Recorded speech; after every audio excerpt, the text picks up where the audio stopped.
Chapter 1. Rassendills and Elfbergs. "When are you going to do something, Rudolph?" my sister-in-law asked me one day. "What do you mean, Rose?" "When are you going to find some work?" "Work," I replied. "I don't need to work. I'm a Rassendill. My family is one of the best in England. I'm rich. I don't need to do anything." "Your brother works," Rose reminded me crossly. "He works very hard." Just at that moment, my brother Robert came into the room. He looked at his wife. He could see that she was angry about something. "What's wrong, dear?" he asked. "Rose is angry because I don't do anything," I explained. "I told her I don't need to work. We Rassendills don't need to do anything." I looked at my sister-in-law again. She was looking at my red hair. "Perhaps she's also angry because I've got red hair," I joked. Rose blushed. "Don't be silly," she told me. "That's not your fault. But all the same," she went on, "your red hair does remind people of that story about the Rassendills. It's a pity." Robert smiled at me. "Of course it's not his fault," he said cheerfully. "He's got the nose as well," he added thoughtfully. "I like my nose, and Jay like my hair," I told them. I turned to look at the picture of Countess Amelia on the wall. Rose saw where I was looking. She became angry again. "That picture!" she complained to Robert. "People will never forget the story if you don't take that picture down." "People will never forget the story while Rudolph's here," Robert said. "Look at his red hair and that nose." Then I decided to annoy Rose a little. "Actually," I said, "I like being an Elfberg." "Rudolph!" Rose cried. "How can you say that?" I'm sure you want to know why Rose was so angry about my red hair and my nose.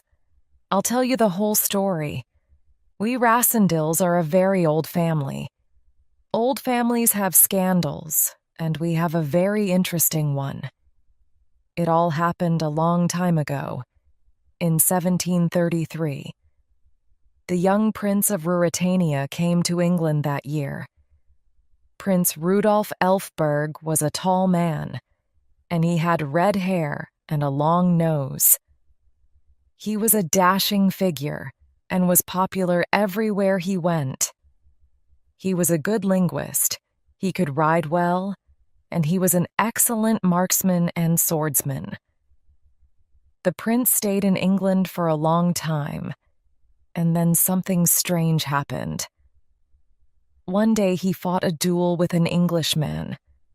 The Englishman's name was James Rassendill. Rassendill wounded the prince. The prince was not badly hurt, but he returned to Ruritania after the duel. A few months later, James Rassendill died. His wife, the Countess Amelia, had a son who was born after Rassendill's death. The baby looked exactly like Prince Elfberg. He had red hair and a long nose. Now everybody understood why Rassendill and the prince had fought a duel. Ever since that time, there have always been some Rassendills who have red hair and long noses. We call them Elfberg Rassendills. I'm an Elfberg Rassendill myself, you see. Rose did not like the old story of Countess Amelia and the Prince of Ruritania. It embarrassed her, almost as much as my Elfberg features embarrassed her. She thought that my features showed the weakness of character and the uselessness of my life. However, I thought that I had learnt quite a lot. I spoke fluent German, my French was very good, and my Italian was acceptable. I was good enough with a pistol, but not excellent. I could also ride any horse you gave me. I started to think about Ruritania over the next few days. I thought about Countess Amelia and the prince. It was a romantic story. I knew that the old king was dead. His son, another Prince Rudolph, was going to be the next king. I decided to visit Ruritania. I wanted to see the coronation of the young Prince Rudolph. I did not tell my brother Robert of my plan to visit Ruritania. I told him I was going to the Tyrol for a short holiday. I was very excited when I left England. I did not know that I was going on a great adventure, the greatest adventure of my life. Chapter 2. The Journey to Ruritania. I decided to stay in Paris for a night on my way to Ruritania. Paris is a lively city, and I enjoyed myself a lot. I spent the evening with 2 friends. One of them, George, worked in the British Embassy. We were 3 young men, and we talked about the beautiful women in Paris. Somebody mentioned Antoinette de Mauban. "I've heard of her," I said excitedly. "She's a famous beauty. What does she look like?" "She's the most wonderful woman in Paris," George told me. "You won't see her, I'm afraid," he added. "She's leaving Paris tonight." He spoke quietly now. "The Duke of Strelsau visited here in Paris," he said. "Really?" I replied. "I wonder where she's going." I knew that the Duke of Strelsau was the half-brother of Prince Rudolph of Ruritania. Perhaps Antoinette de Mauban was going to Ruritania as well. George went to the railway station with me the next day. I did not tell him I was traveling to Ruritania because I did not want anyone to know. I told him I was going to Dresden. There was a smartly dressed lady on the platform when we arrived. "Excuse me, Rudolph," he said. "I know that lady. I'll just go and say hello to her. I won't be long." He went to talk to the lady. He was smiling when he came back. "You're in luck," he joked. "That's Antoinette de Mauban, and she's traveling on your train. She's going to Dresden as well." I did not see Antoinette de Mauban again until the train arrived at Dresden. I got off the train there because I wanted to take the train for Ruritania. Then I saw her. Antoinette de Mauban got on the same train as me. She was traveling to Ruritania as well. Perhaps she was going to visit the Duke of Strelsau. As soon as we reached the Ruritanian border, I went to buy some newspapers, and the officer in charge of the customs house gave me such a stare that I was surer than ever of my resemblance to the Elfbergs. The train journey to Ruritania was a long one. I read some of the Ruritanian newspapers during the journey. There were lots of articles about Prince Rudolph and the coronation. The capital city, Strelsau, was full of people who wanted to see the ceremony. I did not want to stay in a crowded hotel, so I decided not to go to Strelsau. There is a little town called Zenda about 50 miles from the capital. I decided to stay there until the day of the coronation. I can travel into Strelsau every day on the train, I said to myself. I can come back to Zenda every night. It's not very far. I got off the train at Zenda. There was a good hotel in the town. I was comfortable there. There was a lot of excitement in Zenda because of the coronation. Everybody was talking about Prince Rudolph and his half-brother, the Duke of Strelsau.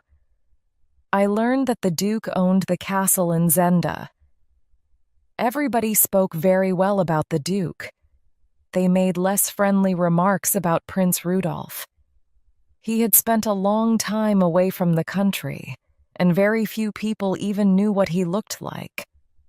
I heard that he had also shaved off his famous beard, which made it even more difficult for people to recognize him. The old lady who owned the hotel was excited about the coronation like everybody else. "Prince Rudolph is here in Zenda," she told me. "He's staying near the castle. He'll travel from Zenda to Strelsau on the day of the coronation." Suddenly, she looked very serious. "It's a pity," she told me. "The Duke's a good man. He'd be a very good king for Ruritania." "Prince Rudolph's?" "Mother!" One of the old lady's daughters cried. She was angry. "The Duke's a bad man, you know that. I want Prince Rudolph to be king. He's a real Elfberg, with red hair and a long nose." "Are the prince and the Duke good friends?" I asked the old lady. "No," the old lady's daughter said. "They hate each other, really. They're both in love with the same girl, Princess Flavia."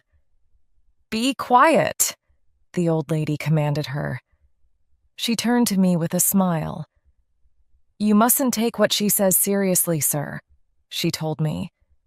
"The Duke and the Prince are the best of friends. The Duke is helping the Prince to prepare for the coronation." "You know that's not true," the old lady's daughter interrupted once again. "The Duke hates Prince Rudolph. Black Michael." The door of the room opened and a man came in. He looked very angrily at the girl. "I've told you before not to call him Black Michael," he shouted angrily. "He's the Duke of Strelsau." The man saw me in the room now, and he was suddenly silent. He seemed shocked for a moment. The old lady explained who I was. "This is Mr. Rassendyll," she said. "He's come from England to see the prince's coronation." She turned politely to me. "This is Johann," she said. "Fi works for the Duke of Strelsau." The man was still silent. He stared at me in a very strange way. I did not understand what was troubling him. The girl began to laugh.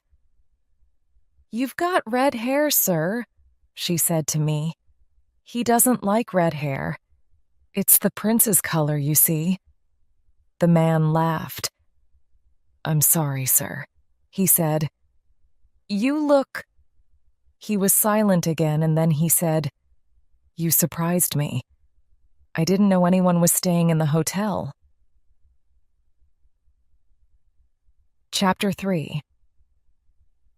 The cousins Rudolph and I went for a walk in the forest the next morning. I walked near the castle.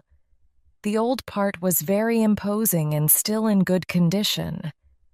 I noticed that it stood on an island, and there was a moat full of water surrounding it. The water looked deep and cold.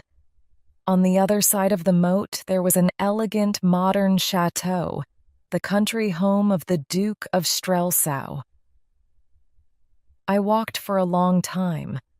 I decided to lie down and rest for a while.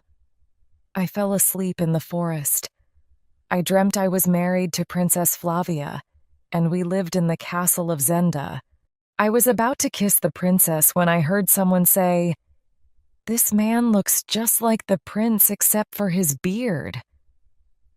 I opened my eyes and saw two men looking at me with great curiosity. Then the other man said, "He's the same height as the prince as well." "Really, it's very odd." I stood up now and looked at the two men. One of them was quite an old man. He had a square head and a gray mustache, and he looked serious. The other one was young. He had dark skin, and he seemed friendlier than the older man. The young man smiled at me. "What's your name?" he asked politely. "Rassendyll," I told him. "Rudolph Rassendyll." I'm Fritz von Tarlenheim, he said. He pointed at the older man. And this is Colonel Sapt, he told me. We work for the prince. Colonel Sapt smiled at me now. So you're a Rassendil, he said happily. You know the old story about the Prince of Ruritania and the Countess Amelia, I suppose?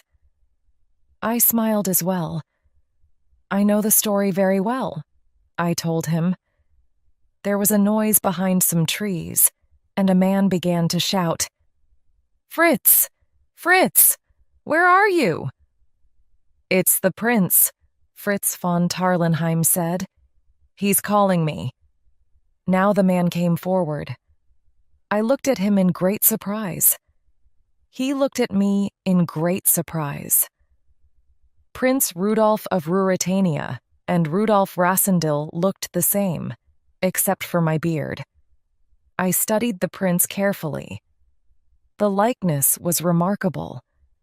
He was a little shorter than me, and his face was a little fatter than mine. I also noticed that his mouth did not look as determined as mine. But for all that, we were nearly identical. For a moment, no one spoke. Then the prince turned to Fritz and Colonel Sapt. Colonel Sapt whispered something in the prince's ear. The prince listened carefully, and then he began to smile. Suddenly, he laughed very loudly. We're cousins, he said to me. I'm very pleased to know you, cousin, he added. Come and dine with me tonight. We'll talk of old times together, and you will stay at my house tonight, of course. Colonel Sapt stepped forward to speak to the prince again. He spoke seriously. The coronation is tomorrow morning, sir, he said. There is a lot to do before then. We have a lot of things to talk about. It's not the evening for a dinner with Mr. Rassendil. Prince Rudolf looked angrily at Colonel Sapt. He did not seem pleased with the colonel's advice. I want to dine with Mr. Rassendil, he said crossly. I want to drink wine with him. He's my cousin, and I don't meet a new cousin every day. That is how I came to dine with Prince Rudolf. We ate well, and we drank a lot of wine. Prince Rudolf drank more wine than anyone else. He was very happy because of the wine. It was a long dinner. I thought the evening was finished, but I was wrong. The servant, Joseph, brought another bottle of wine to the table. This bottle comes from the Duke of Strelsau, he told Prince Rudolf. He told me to give you this message. Drink this wine because you love me. That's what he told me to say, sir. What a good brother Michael is, Prince Rudolf cried joyfully. I'll certainly drink his wine. He reached for the bottle and poured a glass of the wine. He drank the glass quickly. Then he put his head on the table and fell asleep. Nobody else touched the wine from the Duke of Strelsau. I looked at Fritz von Tarlenheim and Colonel Sapt. I did not say anything, but the Prince of Ruritania was a disappointment to me. He seemed a selfish young man who was too fond of wine. I remember nothing else about that evening. I, too, had drunk too much wine. I fell asleep at the table. Chapter 4. The game begins. I woke suddenly the next morning. Someone had thrown water over me. I opened my eyes angrily and looked up at Fritz and the colonel. That wasn't a good joke, I said angrily. Be quiet, Colonel Sapt ordered angrily. We had to wake you up. There's something wrong. He pointed to the floor. The prince was lying there. The prince is still sleeping. We've tried to wake him, but we can't. We think the Duke put something in that bottle of wine. Fritz explained. Something that will make the prince sleep all day. It's a crisis for Ruritania, Colonel Sapt said. The coronation is this morning. If Prince Rudolph does not go to Strelsau today, he'll never be king. What do you mean? I asked. The Duke wants to be king, Colonel Sapt told me. Prince Rudolph is not popular. I think the Duke will seize the crown. What are you going to do about it? I asked him. There's only one chance, Colonel Sapt explained. The coronation is today. Prince Rudolph must go to Strelsau this morning. But if he's asleep, I began. You can go, Colonel Sapt said. You can be Prince Rudolph for the day. Me, I cried.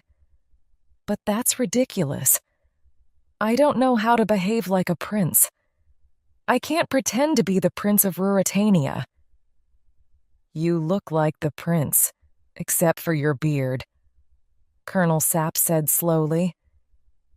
You can do it. Rassendil, I know you can. I did not say anything. If you don't do it, the Duke will be the next king of Ruritania, Colonel Sapt went on, and he'll kill Prince Rudolph. Then I decided. I was young, and I liked excitement and adventure. Very well, I told the colonel. I'll help you. I'll be the prince for a day. Well done, the colonel cried excitedly. He shook my hand. There's a lot to do. Let's make a start. I got up and began to shave off my beard while the colonel told me his plan. I'll hide the prince in the wine cellar, he said excitedly. Then we all go to Strelsau together to the coronation, and you become king. Then we come back to Zenda. We wake the real king. He goes back to Strelsau with us the next day. And you, Mr. Rassendil, you leave Ruritania very secretly. He paused. Then he clapped his hands together. Yes, it's a good plan, he cried. The colonel picked up the prince and carried him to the door. He was very strong. He opened the door suddenly and then stopped. Johann's mother was standing on the other side of the door. Was she listening? Fritz asked quickly. I'll make sure she's quiet, the colonel said grimly. The colonel carried the prince into the wine cellar. Then he came upstairs again and seized hold of Johann's mother. He put a handkerchief in her mouth and tied her up. Then he carried her down to a coal cellar and locked her in. Then Colonel Sapt, Fritz and I continued to make our plans. No one will ever know, Fritz said. It'll work, and you'll save Ruritania from disaster, Mr. Rassendil. All we've got to do is hide the real prince while we're all in Strelsau, the colonel said. Fritz and I will do that while you're getting ready, Mr. Rassendil. Joseph will guard him while we're away. Colonel Sapt hurried out of the room to make all the arrangements with the servant. Chapter 5. Coronation of a King. It was now 6 o'clock in the morning. I dressed in one of Prince Rudolph's uniforms. Colonel Sapt, Fritz, and I took our horses and rode towards Strelsau. It was a beautiful ride that early morning, and I will never forget it. The colonel gave me advice about how to behave when we reached Strelsau. He told me about the things that Prince Rudolph liked and the things he did not like. Don't worry, he said. I'll stand next to you all the time. I'll tell you what to say. We reached the railway station at 8 o'clock. At 9:30, we were in the capital city. Are you frightened? Colonel Sapt asked me. Don't worry about me, I told him. I'll manage. I think you will, the colonel replied. You're a real Elfberg, Mr. Rassendyll. When we got off the train, the people surrounded us. They were excited to see their prince in front of them. They began to cheer and shout. Soon the station was full of noise and shouting. A party of important people were waiting for us. The commander of the Ruritanian army, an important-looking marshal, was also there with some soldiers. We all rode towards the cathedral together. First, we rode through the new part of Strelsau. The colonel told me that the people in this part of the city were loyal to Prince Rudolf. They wanted him to be king. The crowds in the street cheered as we rode past. Suddenly, I looked up at one of the buildings. Antoinette de Mauban was standing in the window watching the procession. For a moment, I was very nervous. I was sure she would recognize me and tell everyone that I was not the real prince. She did not do anything, however. Then we rode through the old part of the city. The people in this part of Strelsau did not like Prince Rudolf. They wanted his brother, the Duke of Strelsau, to be king. The marshal made a sign to the soldiers who were riding with us. He wanted them to stay close to me. He wanted them to protect me from the crowd. I decided that a real prince would be a brave man. Why did you tell the soldiers to ride close to me? I asked the marshal. For your safety, sir, the marshal replied. I'm not afraid, I told the marshal. I'll ride in front of the soldiers. I'm not afraid of my own people. Colonel Sapt put a hand on my arm. He did not like what I was doing. I'll ride in front, I repeated. Tell the soldiers to go away, Marshal. I rode out in front of the soldiers. For a few moments, I felt like a real king. It was a wonderful feeling. Soon we arrived at the cathedral. It was a splendid building, and it was full of people. Everyone was wearing their best clothes for the coronation of their king. I do not remember much about the ceremony. It was long, and Colonel Sapt stood very close to me throughout it. He whispered to me all the time, telling me what to do. I saw Prince Rudolf's brother, the Duke of Strelsau, in the cathedral. He was very surprised to see me. He looked quite ill for a moment. He looked at me as if he had seen a ghost. I also saw a beautiful young woman. Colonel Sapt told me she was Princess Flavia. She was the most beautiful woman I had ever seen. She had the red hair of the Elfbergs. The coronation was a great success. No one recognized that I was not the real Prince Rudolf. When it was over, Fritz, Colonel Sapt and I went to the palace. We laughed and joked together. The day had gone well for us. I did think about the real Prince Rudolf, or King Rudolf, as he now was. I wondered what he was doing. Chapter 6. Kingship and Love. Colonel Sapt and I waited in the palace until very late that night. We talked together about the ceremony and about the Duke of Strelsau. He's a dangerous man, the colonel told me, but we've defeated him this time, thanks to you, Mr. Rassendyll. At last, everyone was asleep. We went outside to the stables. We found our horses and put on their saddles. Let's go, the colonel said quietly. We jumped on the horses and rode out of the palace grounds. It was exciting to ride through the sleeping city. We rode all night on our way back to Zenda. Suddenly, we heard two horses following us in the darkness, the Duke and one of his men. We rode on very quickly and managed to lose them at a crossroads in a forest. We arrived at Zenda very early in the morning.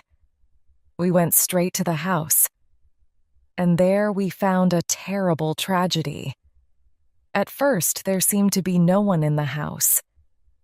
Then we saw some blood coming from under the locked door of the wine cellar, where we had left the king. Perhaps the king was dead. We opened the door to the room. The servant Joseph was lying there. He was dead. We looked everywhere for the king, but we could not find him. "The Duke of Strelsau," the colonel said angrily. "He's been here." He pointed at the body of the servant on the floor. "This is the Duke's work," he exclaimed. "But where's the king?" I asked. "Do you think the Duke has killed him too?" "No," the colonel replied. "I think the king is a prisoner in his brother's castle." "What do we do?" I asked. "Everything's changed now," the colonel said thoughtfully. "We must change our original plan." He thought for a moment. "Ruritania needs her king," he told me. "You will have to be the king for a while longer, Mr. Rassendyll." "You want me to go back to Strelsau?" I asked. "But what about the real king? What will happen to him?" "You're the only king we've got," the colonel said grimly. "Go back to Strelsau, Mr. Rassendyll. You are the king of Ruritania again." "But the Duke of Strelsau knows that I'm not the real king," I said. "He knows I'm a fake." "That's true," the colonel admitted. "He knows you're not the real king, because the real king is his prisoner in the castle here at Zenda. But the Duke can't tell anyone that you're a fake. He can't tell anyone that the real king is a prisoner, can he?" I nodded my head. The colonel was right. "Do you think the king is in danger?" I asked. "Will the Duke kill him?" Colonel Sapt looked at me very seriously for a moment. "The king's life is in great danger," he said slowly. "The Duke has already killed once. But if he does kill the king," he went on, "you'll have to stay here. You're in Elfberg, after all." Colonel Sapt and I went outside to our horses. We rode back to the capital. No one saw us enter the palace. The next day, the colonel and Fritz told me more about the king. "Do you remember Princess Flavia?" the colonel asked me. "She was at the coronation." I remembered her very well. She was the beautiful girl I had noticed in the cathedral. "The king's in love with her," Colonel Sapt told me. "Princess Flavia is very popular with the people. Everyone hopes the king will marry her." Fritz looked impatiently at Colonel Sapt. He was young and very loyal to the king. He always wanted to be busy, to be doing something to help the king. The older man was also very loyal to the king, but he knew how to wait, how to be patient until the time for action came. "When are we going to rescue the king?" he asked impatiently. "We can't sit here in the palace forever, Colonel." "We must be patient," Colonel Sapt told him. "The Duke won't kill the king while Mr. Rassendyll is here pretending to be the king. He'll wait and see what we do. We must wait, too." "You know that some of the 6 are here in Strelsau?" Fritz asked. The colonel nodded. "Yes," he replied. "The Duke sent them here to spy on Mr. Rassendyll." "Who are the 6?" I said. They're the Duke's favorite soldiers. Fritz told me. They're the most dangerous men in the country, and they're very loyal to the Duke. They do everything he tells them to. 3 of them are Ruritanians, the colonel explained. There's also a Frenchman, a Belgian, and an Englishman.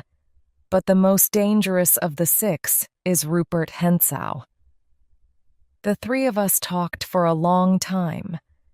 Fritz and I wanted to do something to help the king, but Colonel Sapt told us to be patient. He said we could do nothing until we knew what the Duke was planning. Be patient, my friends, he said. The time for action will come soon. Very well, I agreed. We'll do nothing until you tell us, Colonel. But meanwhile, I'm the King of Ruritania. Let's enjoy ourselves this evening. We all went out that evening to visit Princess Flavia. Fritz told me that he was in love with one of the princess's ladies-in-waiting. Countess Helga is very beautiful, he said. We'll see her when we arrive. Princess Flavia was very happy to see me. She did not realize that I was not the real king. She seemed worried about something, though, and I asked her what was the matter. It's your brother, she said. I think Michael is dangerous. Please be careful, Your Majesty. I'm not frightened of Michael, I told her. She looked at me very seriously. Your life is important to Ruritania, she told me. And to your friends as well, she added with a tender look. I began to fall in love with Princess Flavia that evening. It was difficult for me not to tell her the truth. I wanted to tell her who I really was. But I was playing a dangerous game, and the king's life depended on me. I kept silent. Chapter 7: A Dangerous Meeting. The next morning, Colonel Sapt came into my room at the palace. He was carrying a letter for me. He looked at the writing on the envelope before he gave me the letter. From a woman, I think, he said with a smile. I wonder who it is. At first, I thought the letter was from Princess Flavia. I opened it excitedly and began to read. Your Majesty, I have important news for the king. Come to the old house in New Avenue tonight. Do not come with anyone else. Antoinette de Mauban. I handed the letter to the colonel. He read it quickly. You can't go, he decided. Antoinette de Mauban is a friend of the Duke's. They want to catch you alone and kill you. I must go, I argued. She says she has important news. Perhaps she wants to help us. I forbid it, the colonel said angrily. The Duke's men will kill you if you go to this meeting tonight. I'm going, I announced firmly. If you try to stop me, I'll go straight back to England. Colonel Sapt looked at me in surprise. He was beginning to understand me. We Rassendils can be very stubborn. All right, he agreed at last. You can go if you want to, but I'm going with you, Mr. Rassendil. The colonel and I left the palace very secretly that night. We were both carrying pistols in our pockets. We went to the old house in New Avenue, and I left Colonel Sapt at the gate. I entered the grounds of the house and saw someone in the summer house. I walked across the garden to the summer house. Antoinette de Mauban turned to greet me when I entered.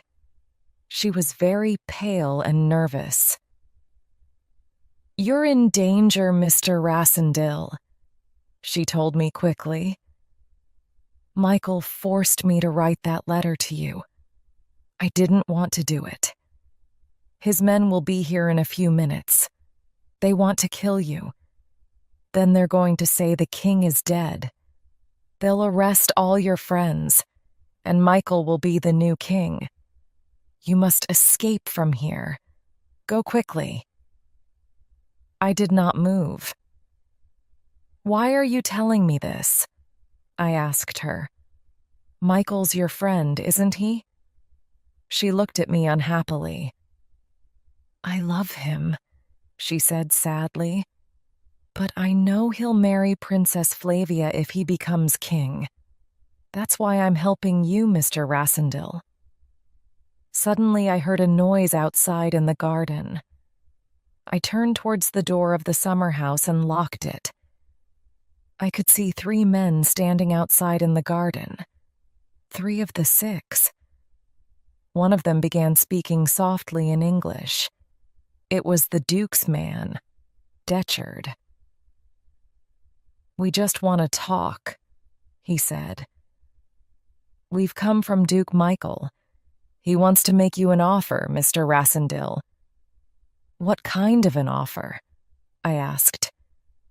"The Duke wants you out of the country," the man said. "He'll give you £50,000 if you leave Ruritania." Antoinette de Maubaume moved close to me. She put her hand on my arm. "Don't trust them," she whispered urgently. I moved very quietly away from the door of the summer house. I picked up a small tea table. "All right," I called. "I'm coming out now." I held the tea table in front of me and ran out of the summer house into the garden. I pushed 2 of the Duke's men onto the ground as I ran past them. Then I heard Detchard shouting. He fired a pistol at me, but it missed. I turned and fired my pistol. He gave a cry of pain. I continued running. Colonel Sapt was waiting for me when I reached the road. "What happened?" he asked. "I thought you were dead when I heard the shooting." We went back to the palace. When we arrived, I told him everything that had happened in the summer house. Chapter 8. A King's Love. The days that followed were very difficult for me. I saw Princess Flavia very often. Each time I saw her, I loved her more. She, too, seemed to love me more each time we met. I remember that there was a ball one night, and I gave Princess Flavia a red rose. I behaved like all young men when they are in love. "You're different, Rudolph," she told me once.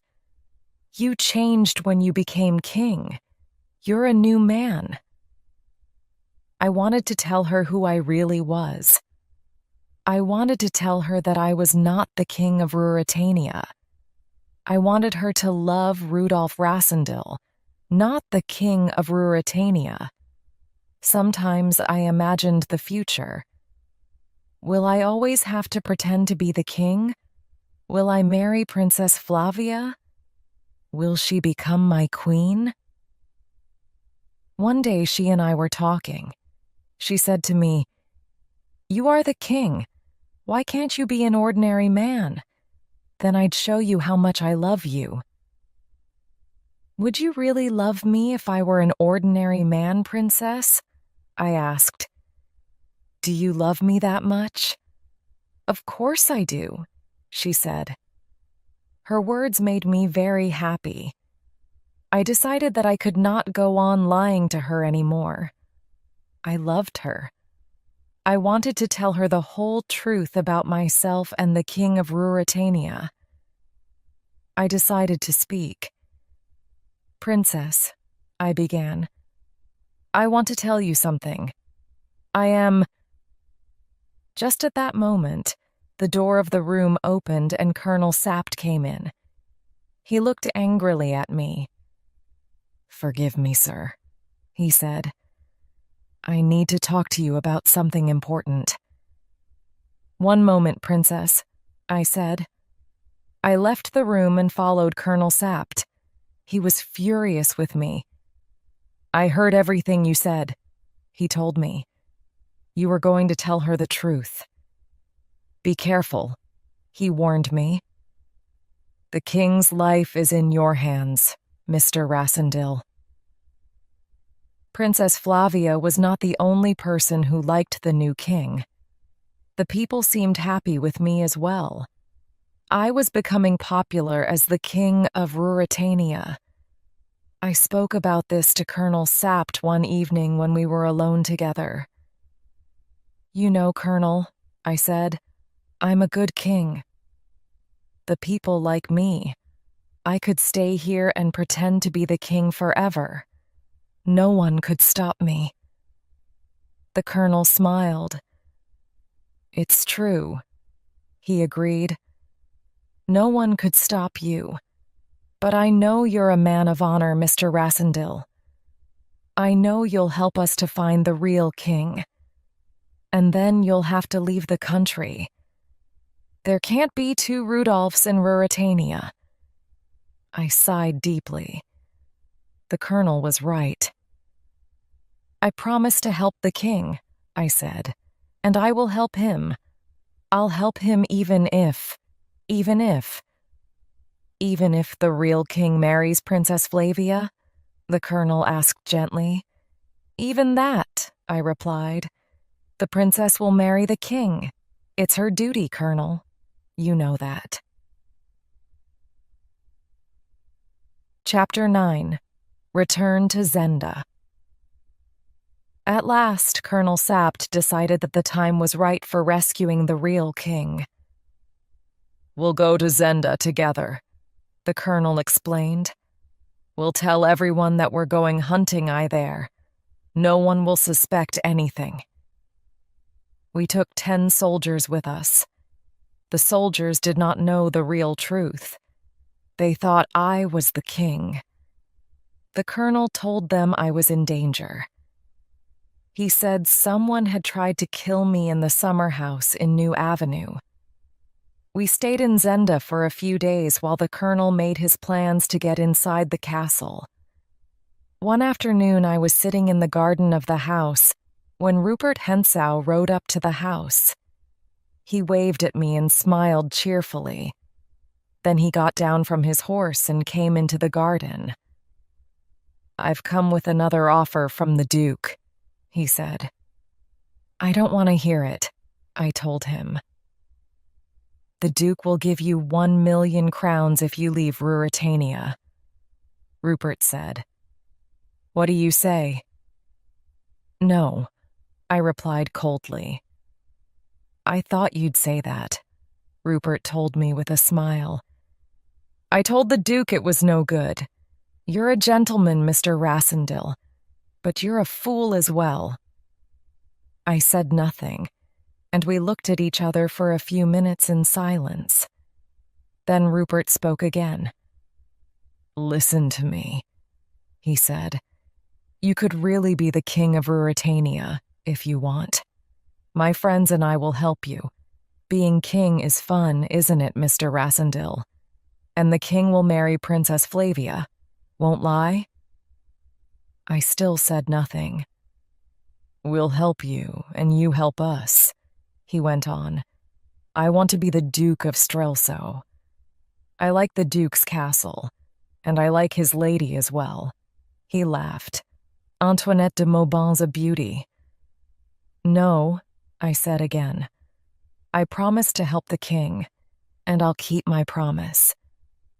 I like you, Rassendyll, Rupert said. He spoke in a friendly way. I don't want to be your enemy. Shake my hand before I go. You're a brave man. He put out his hand for me to shake. He was smiling. Suddenly, he took out a dagger from his coat. He stabbed me in the arm with the dagger. I cried out in pain, and the soldiers ran into the garden. Rupert Hentzau jumped onto his horse and rode away.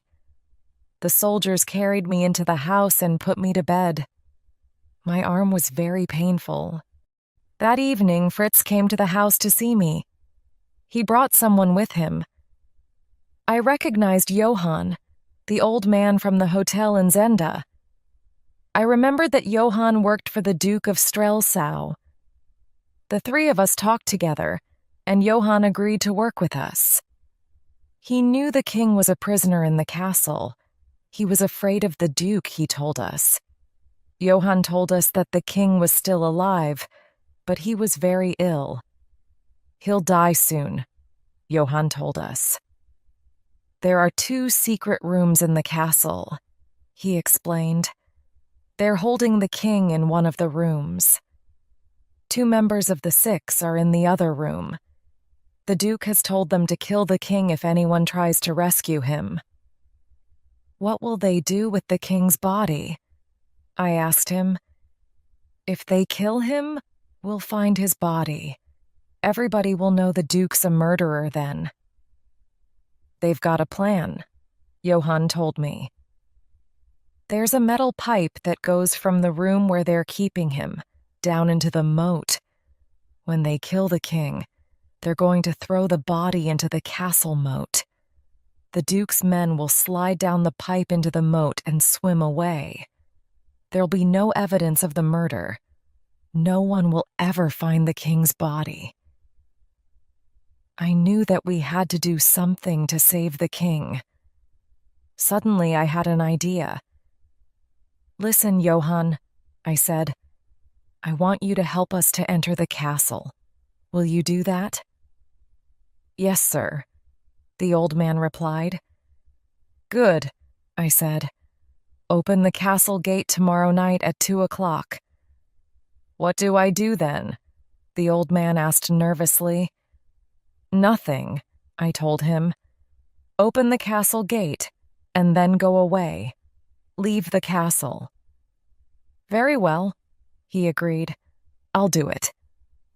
I gave Johann a letter for Antoinette de Mauban. I told her to make a noise at 2 o'clock the next night. I wanted her to shout for help. I wanted the Duke to go to her room when she cried for help. Then we could enter the castle through the gate. The next night I hid near the castle and watched. It was very dark, and the castle seemed huge against the sky. Chapter 10. Rescue. When it was nearly 2 o'clock, I entered the castle moat. The water was cold. I swam to the metal pipe under the king's cell. It was very close to Antoinette de Mauban's room in the castle. I looked up at the castle. There was a light in Antoinette de Mauban's room. There was a man in the room with her. It was Rupert Hentzau. They were arguing about something. I saw Rupert approach her, and she walked away from him. I heard her say angrily, "Never! You're mad." "Forget Black Michael," Rupert told her. "I'm a better man than he is." He moved forward again and tried to kiss Antoinette de Mauban. She pushed him away angrily. Then I heard someone come into the room. It was the Duke. "Leave us alone," he ordered Rupert. Rupert smiled cruelly and left the room. A few minutes later, the Duke also left Antoinette de Mauban's room. The castle was now dark. I was waiting for Johann to open the gate when there was a terrible scream from Antoinette de Mauban's room. "Help, Michael!" she cried. "It's Hentzau! Help me!" I could not see anything, but I heard it all. First, there was the sound of a man running towards Antoinette de Mauban's room, the Duke. Then I heard the noise of swords. Rupert and the Duke were fighting. One man called out in pain, and there was silence. The window opened, and I saw Rupert standing there. He had killed the Duke of Strelsau. Then more men rushed into the room. They attacked Rupert, but he jumped out of the window into the castle moat. One of the Duke's men tried to follow Rupert. I grabbed him and killed him quickly and quietly. Then I searched his body for the keys to the king's cell. I took the keys and opened the door that led to the cell.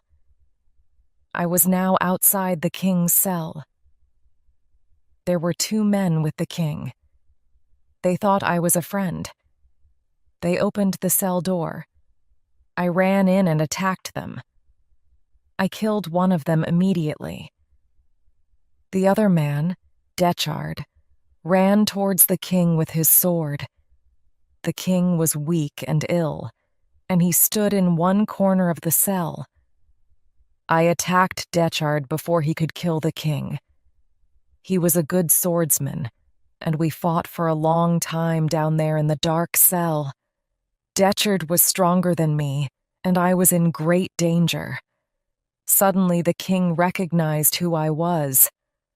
"Cousin Rudolph," he cried, "I'll help you." He ran forward and picked up a chair. Then he pushed the chair against Detchard. Detchard turned and wounded the king with his sword. The king fell to the floor. Then Detchard turned back to me, but he slipped on the blood from the king's wound. I killed him as he fell. The fight was over. I helped the king to climb the steps into the castle. Then we saw a strange sight. There was a group of the Duke's men standing near Rupert Hentzau. Colonel Sapt and our soldiers were approaching Rupert from the other direction.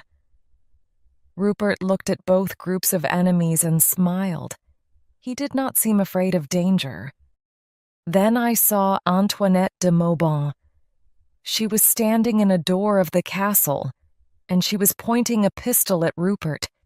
She fired, but the bullet missed. Rupert turned to her and smiled. Then he looked once at the Duke's men and once at Colonel Sapt and the soldiers. He ran to the wall and jumped into the castle moat once more. I jumped in after him, but he was a good swimmer. He swam to the other side quickly and climbed out. Then he began to run through the countryside. I ran after him, but he was faster than me. He suddenly turned to the right and I could not see. Then I heard a scream. It was a woman's voice. I ran as fast as I could towards the sound. Then I saw Rupert. He was pulling a young girl off her horse. He pulled her to the ground, kissed her gently, and jumped onto the horse. He rode up to me. "What happened in the castle?" he asked. "I killed 3 of your friends," I told him. "And the king?" he asked. "The king is hurt," I replied sternly, "but I think he will live. I killed your friend Detchard." "You're a fool," Rupert said in a friendly way. "One more thing," I told him. "I saved your life. I was behind you on the bridge with a pistol." He looked at me in surprise. "Now get off the horse," I said angrily. "Come and fight me like a man." I ran towards him and hit him. I was furious. He defended himself, and I think he would have killed me there and then. Except for a sudden noise. Someone was coming towards us on a horse. I turned and saw that it was Fritz. He was carrying a pistol. Rupert looked at Fritz. He stopped fighting me. "Au revoir, Rassendyll," he said. Then he rode away laughing. Back at the castle, the king was now lying in Black Michael's own room. His men sent a message to Princess Flavia that he was safe. She now hurried to Zenda to see him. The princess immediately set out for Zenda in her carriage. She arrived just as Fritz and I were approaching the castle. Fritz gave me a sudden look. I understood that Princess Flavia must not see me. I hid behind some bushes, near the road. Just at that moment, the young girl whose horse Rupert had taken came forward. She ran up to Princess Flavia. "The king is here, princess," she cried. "In the bushes. Nonsense, one of the soldiers told her. The king is in the castle. He's here, I tell you, the girl cried. He's here with Count Fritz. How can the king be in two places? Princess Flavia asked. Or are there two kings? Colonel Sapt now appeared. He told the princess that the king was in the castle. But this girl says he's here, in the bushes, the princess told him. Colonel Sapt smiled at the girl. Every fine gentleman looks like a king to a simple girl like her, he said. I'll see this man, the princess decided. Then come alone, Colonel Sapt advised her. A few minutes later, Princess Flavia and the colonel were standing over me. It is the king, she cried excitedly. She moved forward to kiss me. It is not the king, Colonel Sapt told her. You cannot kiss this man, princess. Of course lies the king, Princess Flavia cried. It is the king's face. It is my love. Your love, princess, the colonel said slowly, but he is not the king. Why do you let them torture me? The princess asked me. Tell me what it means. I looked at her sadly for a moment. Then I spoke. I am not the king, I said sadly. Epilogue. That night I went to see the king. He thanked me for my loyalty. You have been a good and dear friend, cousin, he told me. I will try to be a good king. You have shown me how a good king behaves. Fritz and I left the king. Fritz seemed in a hurry, and he led me quickly to another part of the building. Where are we going? I asked him. We're going to see Princess Flavia, he told me. She heard that the king was here and she came to see him. He coughed awkwardly. Colonel Sapt has told her everything. She knows who you are now, Mr. Rassendyll. I see. I said slowly. I wonder why she wants to see me. Fritz opened a door and pushed me into the room. He did not enter. The room was dark, and at first I thought I was alone. Then I saw the figure of a woman standing near the window. I approached her. Princess, I said. I bowed very low to her. No, she cried. You must not bow to me, Rudolph. You're the man I love. I love you, I told her. I love you with all my heart. Princess Flavia looked at me tenderly, but she did not say a word. Perhaps I was wrong to pretend to be the king, I said, but I never lied about my love for you. Never. You were very brave to do what you did, she told me. You saved the real king and you had to pretend to me. I understand that. I nearly told you the truth, I explained. I wanted to, but the king's life was in danger. What will you do now? She asked me. I'm going back to England tonight, I said quietly. I have to leave Ruritania now that the real king is safe. I want to come with you, Princess Flavia said desperately. Yes, I said eagerly. Come with me. We'll be happy together, Flavia. She looked at me sadly. Then she said gently, Love isn't the only thing, Rudolph. I also have my duty here in Ruritania. I know, I replied. I was wrong to ask you to come with me. I believe in love. Rudolph, the princess went on, but I believe in honor too. I know you believe in honor as well. You played this dangerous game because you believe in honor. You're right, I said. I felt that my heart was breaking. You must stay here in Ruritania, and I must go back to England. We'll never see each other again. The princess kissed me, and I held her in my arms. It was the saddest moment of my life. A few minutes later, I was outside the castle with Fritz and Colonel Sapt. It was now early morning. We went to the railway station and waited for the train. "We're tired," I said. "But we played our part like men, didn't we, my friends?" "We defeated the enemy and saved Ruritania," Sapt said proudly. Fritz shook my hand warmly. "The right man is not always the real king," he said.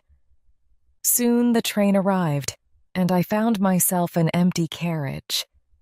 I looked out of the window to wave goodbye to Fritz and Colonel Sapt. They both stood on the platform. They took their hats off their heads and bowed to me with great respect. They stood like that until the train was a long way from the station. That was the end of my Ruritanian adventure. A few months later, Princess Flavia married the king. It was her duty. I settled into a quiet life in England. I never married. I often wonder what happened to Rupert Hentzau. Sometimes I think he will return to Ruritania one day and make more trouble for the king. Then who knows, I will go back there to help the Elfbergs again. I take a holiday in Dresden every year. I meet Fritz and his wife, the Countess Helga, there. We spend a few days together. Every year, Fritz carries a little box with him and gives it to me. There is a rose inside and a note. Rudolph, Flavia, always. Fritz carries a similar little box back to Ruritania with him after each holiday.